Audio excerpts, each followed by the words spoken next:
When the SCAF first touched down on Tau Volantis, it is not clear what they expected, but what they did ultimately end up finding was their own demise. The soldiers located and stationed on the surface of the planet would begin turning into monsters known as Necromorphs and became quite varied. Some of these Necromorphs were easy to game in, such as the Feeders, others were a little more difficult, such as the Slashers and Stalkers, but ultimately, much like on Earth, when you move further down into our oceans, you find much more horrifying creatures. In the deepest areas of the planet where the SCAF military began exploring, they found that the other species that once resided on the planet had built many markers and were ultimately converted into the Brethren Moon located overhead. As we know, these markers actually have a fairly profound effect on humans, but it's mainly based around distance between you and said marker. At this level, any person digging would be permeated with this signal. This ultimately would have created creatures much more capable than your standard slasher. We have seen it in other games, the Hunter and the Ubermorph, that this particular variant exists, but now it's time to complete the trifecta and learn about the Regenerators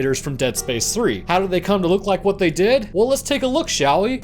First thing, as usual, we must cover is what exactly are these guys made out of? The Regenerators are the original team members known as the Deep Dig Team. These particular soldiers were sent down into the ice to explore and catalog the alien structure located deep under the surface. In their time spent there, and in close proximity with the markers, they would quickly be affected by these markers. But presumably, these guys were not just your run-of-the-mill grunts. The soldiers of lower pecking order were located on the surface to keep the base protected, whereas these sent below the ice were of higher rank or bound by secrecy as to what was actually going on. Scientists, officers, and miners, they would be sent in to study these ancient species and attempt to understand the fate of these aliens. As I had mentioned previously in several of my Dead Space videos, the idea of a strong mind that possesses a fair amount of intelligence will lead to these individuals to do certain things that others may not. Those that are less intelligent will succumb to the hallucinations and paranoia extremely quickly. When this happens, they will more than likely become either slashers or leapers, but those more intelligent will by natural inclination attempt to figure out what the symbols they see in their head actually are. And this will explain why we see what we see with the Regenerators momentarily. So with the average Deep Dig team member being much smarter than those located at the surface, the natural curiosity would keep them in a marker's presence for much longer. But as time progressed forward, they would begin to see the symbols everywhere they look. In their heads, it would play through. And so they would be compelled to scrawl these symbols out anywhere they could. Running low on paper surfaces, or I suppose drawing surfaces, eventually someone somewhere would turn to their own skin. The Deep Dig team members would ultimately begin carving these symbols into their skin. Claiming to be witnesses of the truth, these final cuts into their skin would stay with them some 200 years later. Eventually, somehow, the SCAF military were able to capture some of these former comrades and place them into holding cages. These captured soldiers were sent up into orbit and received by the Terra Nova and Roanoke, which it's actually a pretty cool name if I do say so myself. And that is where they sat for well over 200 years until Ellie and Isaac arrived with many others to provide a new stimulus for these creatures to hunt. So with their origins concluded, what are we actually dealing with when it comes to these swole gold necromorphs? Well, as I just implied, these guys are actually no joke, standing 1 to 2 feet taller than Isaac, and with Isaac supposedly at an average height of about 5'8" to 5'10", this would imply that this creature is roughly in a range at minimum of 6'8" to 7'10", or in non-freedom units, 2 meters to 2.4 meters at its maximum. However, this creature is not only tall but exceedingly muscular as well, but we will get to that when we discuss its internal physiology after covering its external morphology. You all know it, it's given this channel a god-awful impression. Starting with the feet, we can see the skin has become gray. However, even with its gray skin, it is still quite intact. The foot size appears to be a little larger than your average foot, but interestingly, the 5 toes have been replaced by 4 claws. The pinky toe and ring toe, and yes, technically it is a ring toe, seem to have fused together to make one large claw. The other 3 toes are tipped with large claws as well. This hard growth would imply that we may see this in other areas of the body, which, spoiler alert, we will. Moving up the legs, we see that the skin is still intact around the lower shin, but moving further up, we begin to see cuts in the skin, and in one leg, we can actually see that the skin began to tear away. The reasoning behind this is that as the body grew, the skin was stretched, and on the left leg, it completely tore away. We see more evidence of this when it comes to the knee. In this area, over the knee joint, the skin is completely absent. We can see that tendons that are surrounding the knee are fully exposed to the air. The muscle in this area has quite evidently grown grown, judging by the tendons that we can see. Moving up to the quadriceps, it can be seen in this area that the Deep Dig team members began carving the marker symbols into their skin. The quads have grown considerably, and most of the skin is still intact up until we get to about the upper quads in the groin area. During this person's more than likely extreme growing pains, the skin began to tear away. The groin area is completely devoid of skin or organs, and any markings of what gender this person was is ultimately erased. The abdomen has become sinewy with brown-green muscle clearly visible at the surface. Due to the height increase, any skin in the area was completely torn away, but it's not only the height but the generalized size of this beast has caused the torso to pull the skin away from the abdominal area, leaving it completely open and exposed. Moving up to the torso, we can see this necromorph has definitely become a larger person than what they once were. Presumably having a much larger ribcage than about 2 men put together, the skin has split down the middle and appears to be draped over the ribs more than an actual skin-tight covering of them. A line cut on the sagittal plane, past where the sternum should be, runs all the way up to the mandible of this creature. And speaking of sternum, it is completely gone. The line cut mentioned previously has completely taken it out of existence, and instead a pair of 4 ribs sit in place where they should have been connected. The missing sternum would presumably be quite necessary, as this allowed the ribs to expand outwards, allowing for the growth that we see in the torso. It also reduced the stress forces on the shoulder, but we will get to that in a moment. Around where the clavicles sit, there is no bone connecting them either, because surprise, surprise, the sternum connected them, which has also reduced the stresses on the shoulder and what they would feel. The upper torso and sides are scrawled with marker symbols much like the legs are. The skin seems mostly intact in this area, but moving up to the shoulders, we see that they're actually in a very awkward angle, as with most slashers. Sometimes the blades come out of the shoulders, but in this instance, the arms are used as the base. So now we can finally talk about those stress forces. So try to raise your arms like the Regenerator. Pretty tough, isn't it? While possible, it's putting a pulling force on your ribs and sternum. The shoulder girdle is there to operate to reduce movement like this, as it is not natural for your body to move this way. So with the ribs freed and a cut down the center of the body, this allows the shoulders to move more freely than when they were human. To compensate for this as well, the trapezius muscles have also grown larger to apply a better pulling force on the shoulders and arms to keep them at this angle, and we can also see that the deltoids of this person have definitely increased in size. Moving down the arms, we can see that even more marker symbols have been carved into them, but the arms are interesting for another reason. While not completely rare, the blades seemingly come out of the hands as opposed to the arms. In standard slashers, it really appears to be the radius or ulna bone that comes out of the palm of the hand. But if we look halfway down the forearm of the Regenerator, we can see remnants of a thumb, with the index finger being much longer, and then the blade appears to be specifically made from the middle finger and ring finger, and on the backside we can see that the pinky is still there. I think it's interesting, but it's definitely using the longer bones of the hand to make this particular blade, rather than just jutting a blade out of the palms. Getting back to the face, we can see a more skeletal creature than what is usually displayed in Hunters and Ubermorphs. The head is devoid of hair, and despite the glowing eyes, no actual ocular organ is in the eye sockets. The nose is completely missing, and a few top teeth can be seen. The mandible has been split down the middle and grown in length with 2 points jutting out, much like what can be seen on a leaper. What you may not have noticed, however, is that the Regenerator is a blending of an Ubermorph and a Hunter. Getting close enough to look at its face is horrifying to say the least, so it could be easily missed. But around its entire head exists 5 points where we see that the lights have begun to grow. We see this in other slashers and versions that have begun to crop up, especially seen on Tideman Station. I mentioned this in my Ubermorph video, but I believe that there is essentially a line of evolution that takes place in the Dead Space series, so I believe that perhaps the Regenerator is a substage of this Ubermorph. The skin, unlike the Hunter, is very much so intact. The face, unlike the Hunter, sports the same 5 spots very close to the skull, which will eventually turn into the facial structures that we see on the Ubermorph. This could explain why the skin doesn't look as melty as it does on the Ishimura, but it is also not completely healed like the one on the Ubermorph. So to me, this says that perhaps there was not enough signal strength, or because that the Regenerators were in containment, they were not able to fuse with another Regenerator to complete their full transformation into an Ubermorph to begin their journey towards becoming a hive mind. So now we get to my favorite part, and this is why I love being a biologist with a focus on immunology and human anatomy. What exactly is going on in this person to induce this growth, and how could it have happened? Some things that we must work on is the differences in human mentality and genetics. For some people, it is much easier to pack on muscle, and for others, it's easier to stay more lean over their lifetime. Soldiers come from all walks of life, but usually you will see a male who enjoys lifting and being muscular, and to a certain degree, this should be expected, as should anything come down to, like, say, hand-to-hand combat, you would want to be a lot stronger than the other guy you are fighting. So running with this, SCAF more than likely had relatively fit soldiers and a propensity towards muscle building. But there's more to that than just muscle muscle building. When you work out, something called a myonuclei can be donated to your cells. The muscle will gain these nuclei, which in turn helps your muscle become larger more quickly should they be needed in the future. When the soldier turned, they more than likely had more muscle nuclei than your average person. With the marker signal coursing through their body, cells would have been kicked into overdrive, making these necromorphs extremely powerful. Not to mention, as we see, the legs, torso, and shoulders are huge on the Regenerator, and they are able to lift a full-grown man into the air quite easily and hold them there. So the overactive muscle containing more nuclei may explain the muscle growth, but there is another factor that comes into play as the person is converted, specifically a little molecule called human growth hormone. I have mentioned it in my previous videos that humans more than likely had their hormonal signals massively altered to induce paranoia, dementia, and insanity. And on Tau Volantis, this is no different. The body is more than likely flooded with this hormone pre-mortem, which induces the body to grow. And considering what we see on the body, this would be incredibly painful. One of the things that would need to be reactivated in the body for this creature to grow, however, would be the growth plates. In the body, more so on long bones, but everywhere to a certain degree, you have the area of the bone that will grow, boosting your height. Judging by the tears in the knees and groin area, the epiphysis on the femurs would have begun growing at an extremely rapid rate. This would have torn the skin in that area. The bones would have presumably grown in all aspects, leading to a larger creature, but concerning the hands, the bone growth was at cancerous levels. To form these large protrusions, the body would have needed to receive a lot of energy, but luckily that's where the marker energy comes into play. For a person, this would have been quite impossible based on dietary consumption, but then again, as we all know, diet has nothing to do with this conversion. The bones would have needed to accommodate the new muscle growths and muscle connections, and the actual lengths of the bone as well would need to increase. Osteoblasts would have been needed to be kicked into overdrive and would begin adding bone layers over the bone already there. This would help them grow and help this creature reach such a stature it has achieved. Osteoclasts in particular would have been completely shut off and more than likely utilized elsewhere, but it's also possible they were just completely absorbed by the body. Although I would say perhaps that maybe some had actually been sent to dissolve the sternum to free the ribs of their restrictive positions. The bones in the shoulder would have also needed to have been altered in some particular way to allow for the orientation, so in this area changes were made to the shoulder girdle as well. So you're walking down a hallway and all of a sudden you see swole goals come running up to you. You being a lowly soldier, use your handheld on it, but it doesn't appear to do any damage. What happens when it gets close to you? Well, let's just say it's gonna completely suck. Much like the Hunter on the Ishimura, the Regenerator subscribes to the idea of if it ain't broke, don't fix it. It will impale you through the abdomen and begin essentially turning your nicely placed internal organs into mincemeat. This would send you into shock quite quickly, but honestly, it isn't even done. It will then cut off your legs and your arm. Even still, you would be alive at this point, but it's virtually over for your meat suit. It will then slice off your brain case and cut your body in half as a final insult. All in all, this creature will turn you into about 6 pieces, and as expected, there is no coming back from that. So I hope you enjoyed my video over the Regenerator. If you did, leaving a like helps get the video out there, and subbing is a great way to stay up to date with the channel. Okay, so my sponsorship. I should just add this in there. I started playing the game for the sponsorship, and now I'm actually kind of addicted to it. I can truly and honestly say it is pretty fun, and usually I'm not really into turn-based games, so give it a try if you like it. I mean, I ended up liking it. I will drop my Twitter, merch, Discord, and Patreon links in the description if anybody's interested in that. And I'd like to thank my patrons. Massively huge shout out to It's Not a Spoon, Justin Hartsock, and an old favorite, Laffy No Skill. I also want to thank Freedom Units 44 and the Lone Titan. Thank you guys for your awesome support, and to the rest of my patrons, I thank you as well. It is massively helpful. All right, so that's gonna about do it for me. Thank you guys for watching, and I will see y'all in the next one.